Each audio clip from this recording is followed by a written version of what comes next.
Many of the hospital scenes where Eddie Redmayne's character undergoes her operations in the film The Danish Girl were filmed in the atrium of Copenhagen City Hall.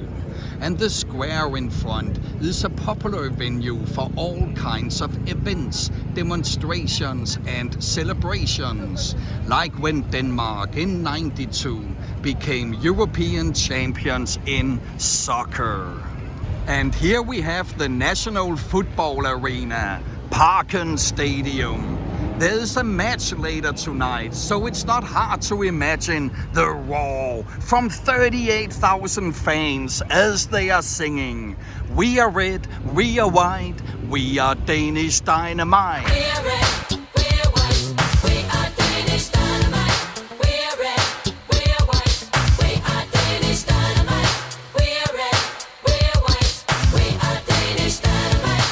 We are red, we are white, we are Danish dynamite. When a Danish individual or a team makes a remarkable achievement, they stand on the platform up there at City Hall, and the entire square is filled with people celebrating them. The Danish writer and poet Hans Christian Andersen is honored on City Hall Square in form of a statue over here. He is best remembered for his fairy tales, which expresses themes that transcend age and nationality. Some of his most famous tales include The Little Mermaid, The Snow Queen and The Ugly Duckling. Hans was a close friend to an English author who wrote classics such as Oliver Twist, David Copperfield and A Christmas Carol. What's the name of this author? Hans Christian Andersen lived at Nyhavn for 18 years. Between 1845 and 64, he lived at number 67, where he rented 3 rooms on the 2nd floor. So it's not a coincidence there's a cafe named after him on the ground floor.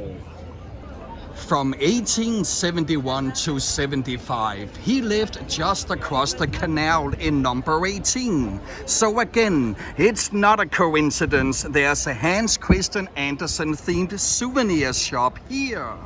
This is where he wrote the fairy tales, The Tinderbox, Little Claus and Big Claus, and The Princess and the Pea.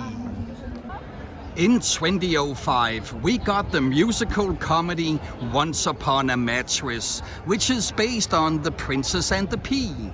And on the cast, we could see the new girl actress. What's her name? She also played formidably in Elf, 500 Days of Summer, and The Happening. Amager Square dates all the way back to the Middle Ages and is where farmers used to come into town to sell their produce. Some of the buildings here are more than 400 years old. At the center of the square, we have the Stork Fountain, a present to Crown Prince Frederik VIII and Princess Louise in connection with their silver wedding anniversary in 1894. The national bird of Denmark is not the stork, it's the magnificent and beautiful swan. However, it's not until swans mature that they turn white and the beak gets its orange color. And Hans Christian Andersen used this as inspiration for his fairy tale, The Ugly Duckling.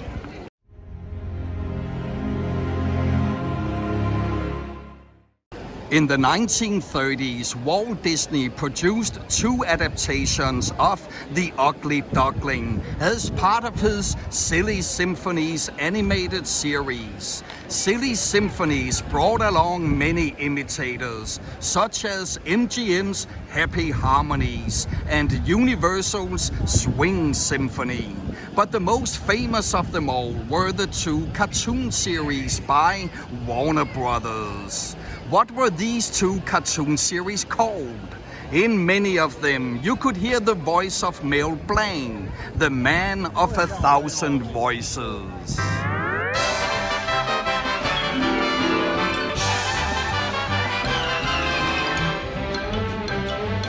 In Hans Christian Andersen's fairy tale, The Tinderbox, the largest of the three dogs is said to have eyes as large as the Round Tower. I must have read all of his fairy tales, and I guess Queen Margaret has as well.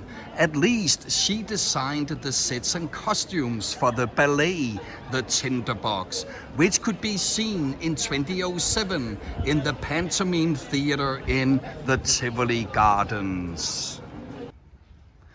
For more than 250 years, Danish notabilities have been buried at Assistens Cemetery, a green oasis, a cultural treasury, and a beautiful final resting place of fairy tale writer Hans Christian Andersen. Or has it just begun?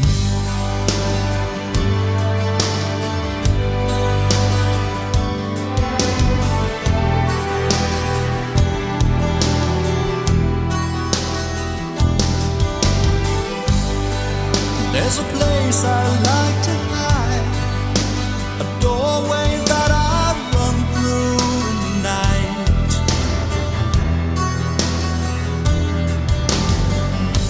Relax, child, you were there, but only didn't realize when you were scared.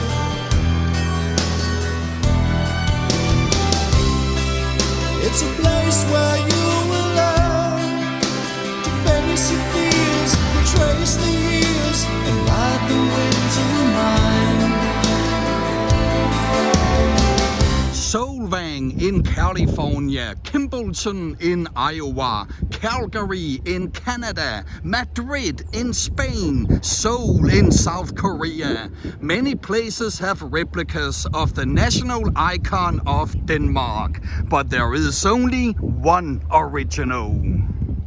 Get ready for Copenhagen's major tourist attraction since 1913. An attraction that once was blocked from posting on Facebook because it had too much bare skin and sexual undertones. New York may have the Statue of Liberty. Rio de Janeiro may have Christ the Redeemer. But above all, Copenhagen has a statue of one of the most famous fairy tales of Hans Christian Andersen, The Little Mermaid.